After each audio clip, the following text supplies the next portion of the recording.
भ्रमण, घूमना आदिकाल से ही यह मनुष्य का पसंदीदा शौक रहा है। बच्चों को भी घूमना बहुत पसंद होता है। राष्ट्रीय आविष्कार अभियान के अंतर्गत हमारे विकास क्षेत्र बिलारी द्वारा एक एक्सपोजर विजिट की हमें सूचना मिली। सूचना मिलते ही बच्चे तो उत्साहित हो उठे और सौभाग्य से मुझे भी इसमें शामिल होने का मौका मिला। 22 दिसंबर की सुबह हम बच्चों को लेकर बीआरसी पहुंचे। वहां हमारी अटेंडेंस हुई, ग्रुप फोटो हुई व खंड शिक्षा अधिकारी महोदय श्री मोहित कुमार जी द्वारा यात्रा से संबंधित दिशा निर्देश भी दिए गए। इस यात्रा में ब्लॉक बिलारी से 50 बच्चों का चयन हुआ था, जिनमें 17 बालक व 33 बालिकाएं शामिल थीं। मेरे विद्यालय से 10 बालिकाओं का चयन हुआ था। फिर हम बच्चों को लेकर एक बड़ी सी टूरिस्ट बस में जाकर बैठ गए। सभी बच्चों के शिक्षकगण भी हमारे साथ मौजूद थे। वीरपाल सर ने सबकी अटेंडेंस ली और इस प्रकार हमारी बस ने रामपुर की ओर चलना शुरू किया।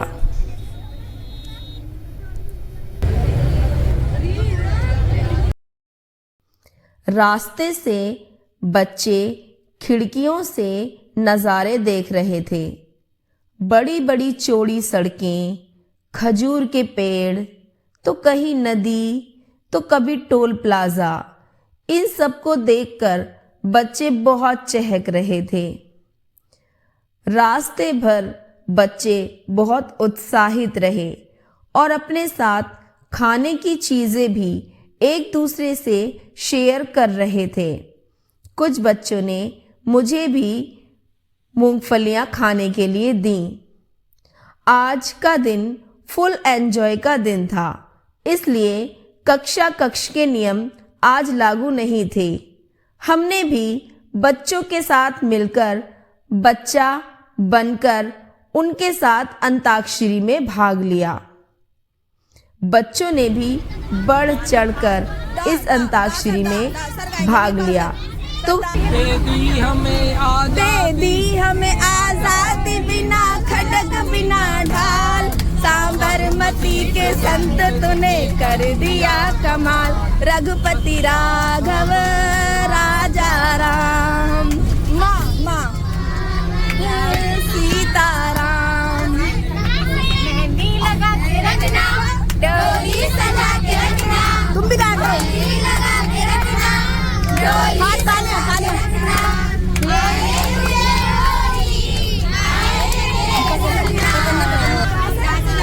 सारे जहां से अच्छा हम बुलबुले इसके। गाइए, गाओ गाओ सब गाओ, गाओ बच्चों गाओ। ये देश है वीर जवानों का, अलबेलों का, मस्तानों का, इस देश का यारो है। अरे तालियां बजाओ। तो क्या कहना, ऐसे नहीं ऐसे इस देश का यारो क्या कहना। देश आगे सर गाओ। तो पैर में तो एक गयो कम खोए।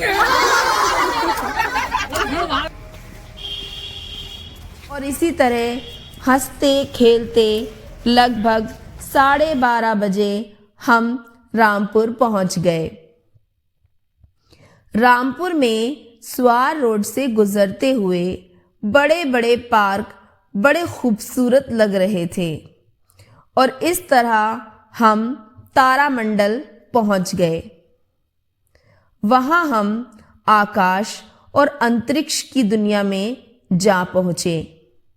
हम एक अंधेरे से भरे हुए हॉल में जा बैठे, जिसकी छत एक आधी गेंद की तरह थी और पूरे हॉल में बिल्कुल अंधेरा था। अचानक छत में तारे टिमटिमाने लगे और ऐसा लगने लगा मानो हम आसमान में अंतरिक्ष की सैर कर रहे हैं। कभी लाल बड़ा सा सूरज, तो कभी नीली पृथ्वी, कभी मंगल तो कभी बृहस्पति ग्रह हमारे सर पे मंडरा रहे थे और हमने तारों के बनने और नष्ट होने की प्रक्रिया को देखा। हमने वहां पर 2 फिल्में देखी जो बहुत अद्भुत थी।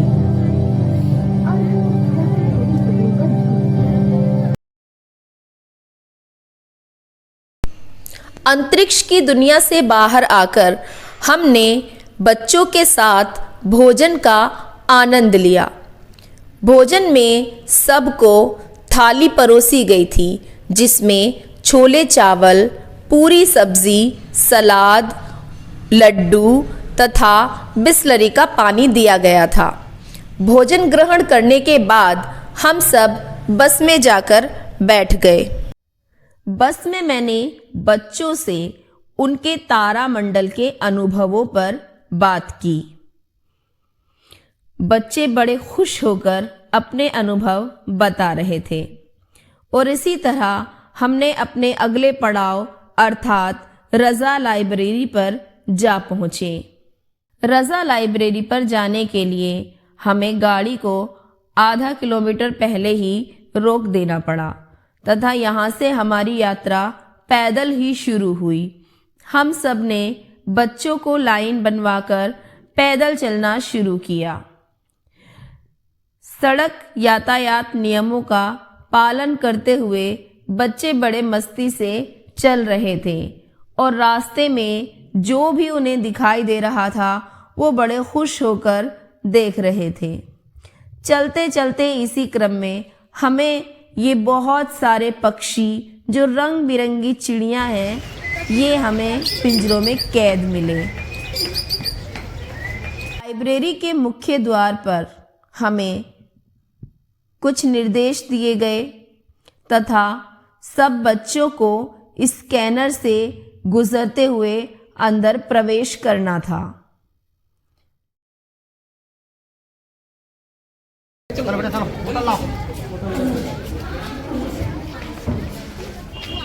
जैसे ही हमने अंदर प्रवेश किया तो हमारे सामने एक बड़ी सी हवेली जैसी बिल्डिंग थी और ये थी रज़ा लाइब्रेरी। बड़ी ही खूबसूरत बिल्डिंग और बहुत ऊंची और इसके सामने एक बड़ा सा पार्क जिसमें ताजमहल की तरह फव्वारे चल रहे थे। यह लाइब्रेरी 1774 ईस्वी में नवाब फैजुल्ला खान द्वारा बनाई गई थी। अब इसका रखरखाव भारत सरकार के पास है। यह लाइब्रेरी एशिया की बड़ी लाइब्रेरियों में से एक है। इसमें भारतीय इस्लामी संस्कृति का भंडार है। इसमें आर्ट्स, बुक्स और पेंटिंग्स का संकलन है। हम एक गैलरी से गुजरते हुए लाइब्रेरी के अंदर पहुंचे जहां हमने बड़ी ही खूबसूरत पेंटिंग्स, मूर्तियां और नवाबों के द्वारा संकलित वस्तुओं को देखा। लाइब्रेरी में घूमते हुए बच्चों की नज़र एक अंग्रेज महिला पर पड़ी जिससे बात करने के लिए बच्चे उत्सुक हो उठे। State of America and she can speak in Hindi. Namaste, please speak again. Namaste. Again. Library से बाहर आकर सब ने ग्रुप फोटो लिए।